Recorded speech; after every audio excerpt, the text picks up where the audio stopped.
माँ,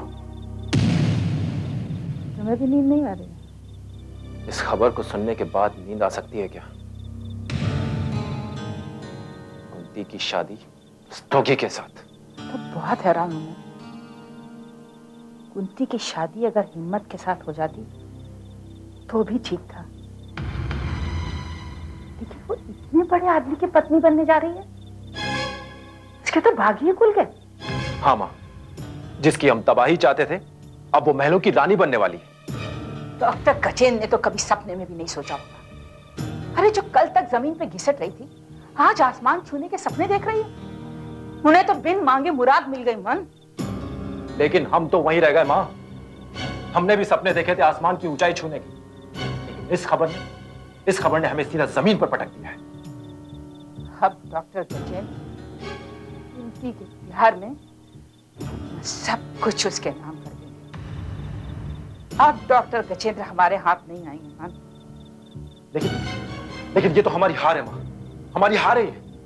अगर डॉक्टर गजेंद्र ने अपना सब कुछ इस शादी में कुंती के नाम कर दिया ना, तो हम तो कहीं के नहीं रह जाएंगे। फिर अपना पेट भरने के लिए हमें वही 2 कौड़ी की नौकरी पर डिपेंड करना पड़ेगा। पुष्पा, अगर पुष्पा ने ये बात हमें पहले बता दी होती तो मैं ये रिश्ता शुरू होने से पहले खत्म करवा देती। लेकिन अभी भी कुछ नहीं बिगड़ा है माँ, अभी भी कुछ नहीं बिगड़ा है। कुछ सोचो कि हमें क्या करना चाहिए। लेकिन हाँ, पुष्पा से कोई उम्मीद मत रखना, क्योंकि वो सिर्फ कुंती की भलाई चाहती है, सिर्फ देवी जो समझती है। लगता है रस्तोगी परिवार को उस देवी के करतूतों के बारे में कुछ मालूम नहीं है, वरना कोई ऐसे कैसे तैयार हो सकता है। शादी कोई मजाक नहीं है। मजाक तो हम बन जाएंगे माँ। अगर डॉक्टर साहब ने शादी में अपना सब कुछ कुंती के नाम कर दिया तो मैं तो कहता हूं कि आप डॉक्टर साहब के पास जाओ, उनसे पता करने की कोशिश करो कि वो क्या करने वाले। कोई फायदा नहीं है मन। उस आदमी को अब हमसे कोई लगाव नहीं है, कोई रिश्ता नहीं बचाया। उन्होंने एक बार इस बात की जरूरत नहीं समझी कि वो हमें बताते कि वो कुंती की शादी रस्तोगी से करने जा रहे हैं।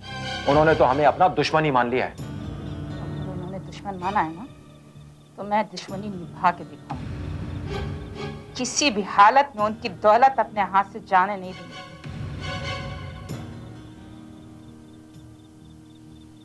मन, कहीं सबके पीछे पुष्पा का हाथ तो नहीं है? माँ, ये सब वक्त ये सोचने का नहीं है।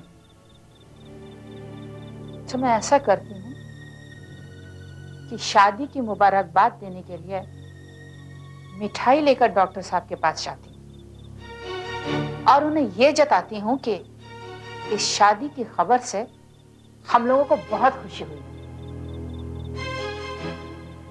इससे क्या होगा?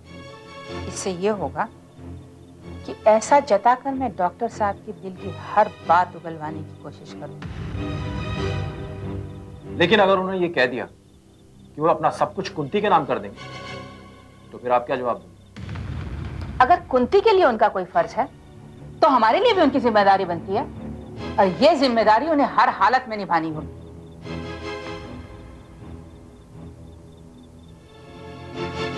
अच्छा जाओ, अब तुम सो जाओ, वरना अगर पुष्पा जग गई तो उसे समझाना मुश्किल हो जाएगा। आप क्या रात भर जागेंगे? हाँ मैम, क्योंकि मुझे तब तक नींद नहीं आएगी जब तक मैं ये तय नहीं कर लूंगी कि मुझे क्या करना है और क्या नहीं। मुझे डॉक्टर साहब के पास जाकर पता करना है कि आखिर उनका इरादा है क्या। तुम जाओ।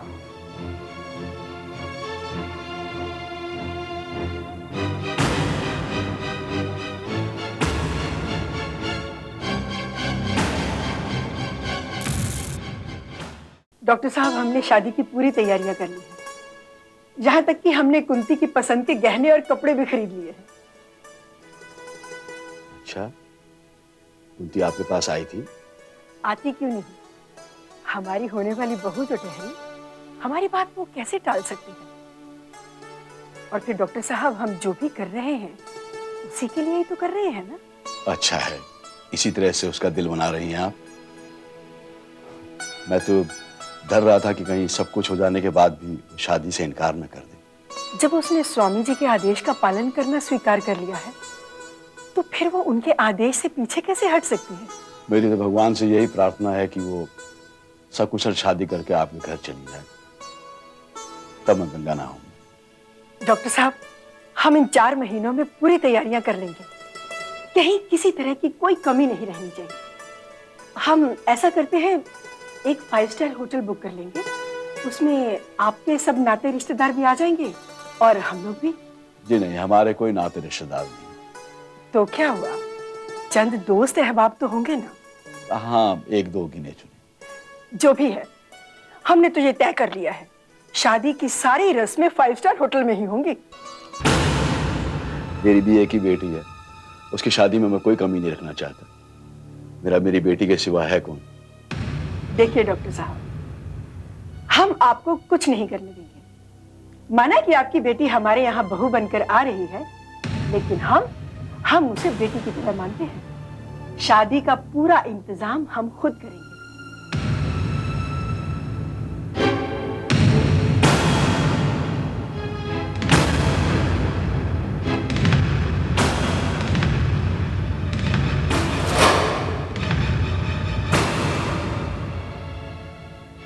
आप? मैं रत्ना, डॉक्टर साहब की पेशेंट। अच्छा अच्छा अच्छा, आप खड़ी क्यों हैं? बैठिए ना। नहीं, ठीक है। क्या बात है डॉक्टर साहब, बहुत खुश दिखाई दे रहे हैं आप।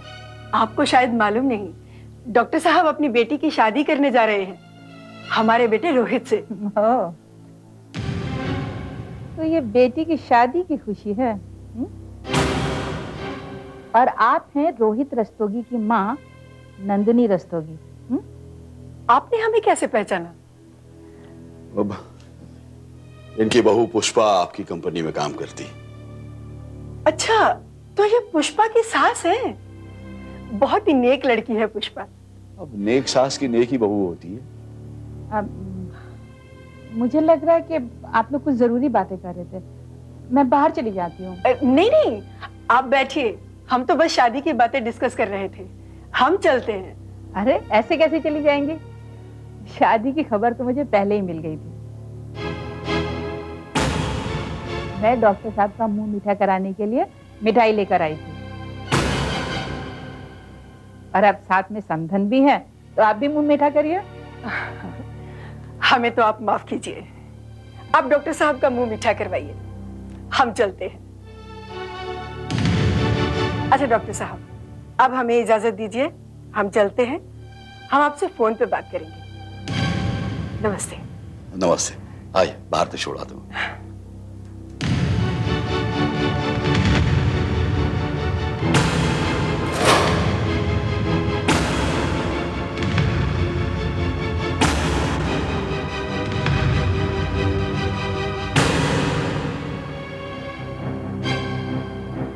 इस वक्त यहाँ क्यों आई तुम? मुझे नहीं मालूम था कि इस वक्त तुम्हारी समधन यहाँ होगी। और वैसे भी मैं तो हमेशा रात को ही यहाँ आती थी और सुबह होने से पहले चली जाती थी। तो तुम उन गुजरी रातों की याद दिलाने आई हो मुझे? इरादा तो यही है, बाकी तुम्हारी मर्जी।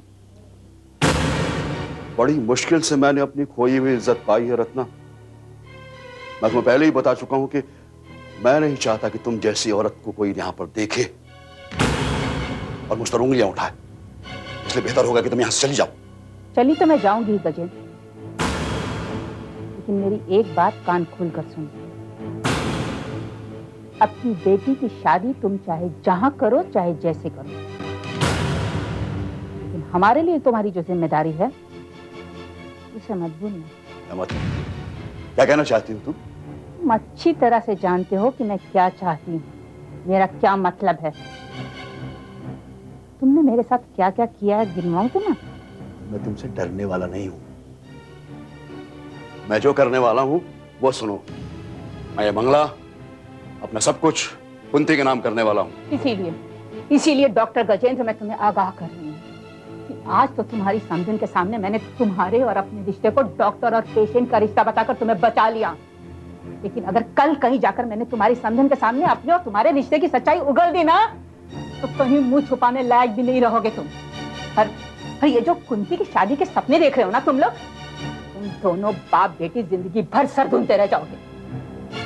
इसलिए ऐसा कुछ भी मत करना, समझे?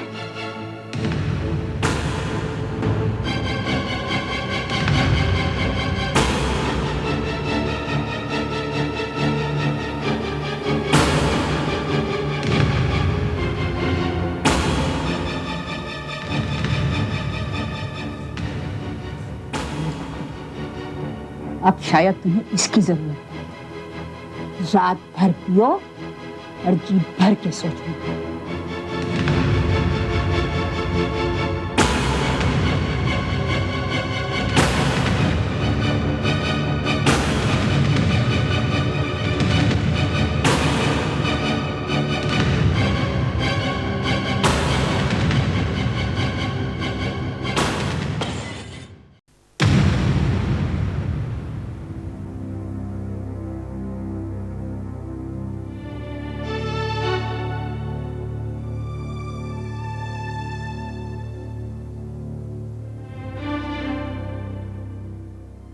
आज तुम्हारा किया ही तुम्हारे सामने आ रहा है गजेंद्र। मैंने अपनी जिंदगी में बहुत गलतियां की हैं सरला, लेकिन सरला मैं अपने पाप का साया अपनी बेटी पर नहीं पड़ने देना चाहता। कुंती को जो भुगतना था वो उसने भुगत लिया है। इतना बदनसीब बाप हूं मैं, अपनी इकलौती बेटी के सुख दुख की पहचान भी नहीं कर पाया। कैसे पहचान पाते? तुम पर उस औरत रत्ना का जादू जो छाया हुआ था। अपनी उसी कमजोरी की सजा तो भुगतनी पड़ रही है सरला, लेकिन उससे बचने का रास्ता भी निकालना होगा। क्या तुम ये चाहते हो कि मैं उस औरत रत्ना से जाकर मिलूं, उसे समझाऊं? नहीं, ये काम तो मुझे करना पड़ेगा। जो बीज मैंने बोए हैं उन्हें काटना भी मेरी अपनी ही जिम्मेदारी है। ऐसी औरतों से छुटकारा पाना इतना आसान नहीं है गजेंद्र। मुश्किल भी नहीं है, बस मेरी कुंती की शादी हो जाए, उसके बाद मैं हर चीज से मुक्त हो जाऊं। कुंती की ये शादी तो मेरे लिए भी बहुत बड़ी कामयाबी होगी। मैं तो कब से कोशिश कर रही हूँ, पहले हिम्मत के साथ और अब। सरला, रोहित रस्तोगी का रिश्ता एक संयोग है। संयोग तो तुम्हारे लिए भी था। कुंती जैसी बेटी का बाप होना ये क्या किसी संयोग से कम है? लेकिन तुमने अपने घमंड, अपने गुरूर से कुंती को कहां से कहां पहुंचा दिया। सरला, यही तो हमारी नियति है, और इस नियति का ताना बाना बुनना हमारे वश में नहीं होता। कुंती की मां भी बेचारी तुम्हारी वजह से ईश्वर को इतनी जल्दी प्यारी हो गई। तुमने उस पर भी क्या कोई कम अत्याचार किए? मैं अपना का दोषी तो हूं सरला, उसी बात का तो पछतावा है मुझे। मैंने खुद अपने आप को धोखा दिया है।